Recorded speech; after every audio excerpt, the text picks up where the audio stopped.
सियावर रामचंद्र जी की जय।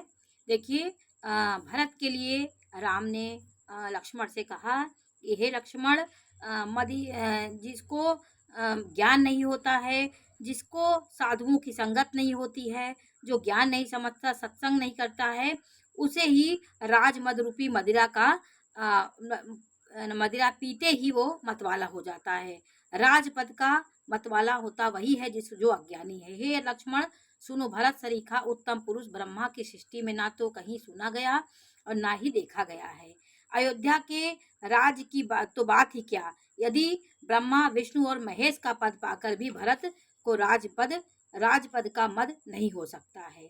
क्या कभी कांजी की बूंद से क्षीर समुद्र नष्ट हो सकता है? अंधकार चाहे तरुण सूर्य को निगल जाए, आकाश चाहे बादलों में समाकर मिल जाए, गौ के खुर इतने जल में अगस्त जी डूब जाए और पृथ्वी चाहे अपनी स्वाभाविक क्षमाशीलता को छोड़ दे, मच्छर की फूंक से चाहे सुमेर पर्वत उड़ जाए, परंतु हे भरत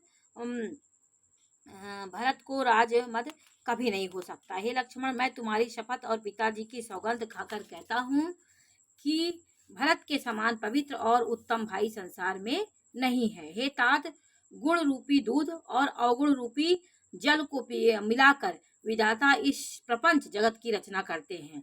उन्होंने कहा गुण रूपी दूध और अवगुण रूपी जल दोनों का मिश करके ही यह प्रपंच जगत बनता है, रचता है। परंतु भरत ने सूर्यवंश रूपी तालाब में हंस रूप जन्म लेकर गुण और दोष का विभाग कर दिया, दोनों को अलग अलग कर दिया है। हंस के समान वो हैं और गुण रूपी दूध को ग्रहण कर और अवगुण रूपी जल को त्याग कर भरत ने अपने यश से जगत में उजियारा कर दिया है।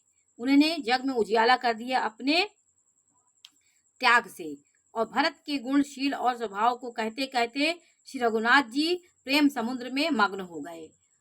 रघुनाथ जी रामचंद्र जी प्रेम मग्न हो गए। उनकी महिमा कहते कहते भरत जी की सुनि रघुवीर बानी विबुध देखि भरत पर हेतु सकल सराहत राम सो प्रभु को कृपा निकेतु।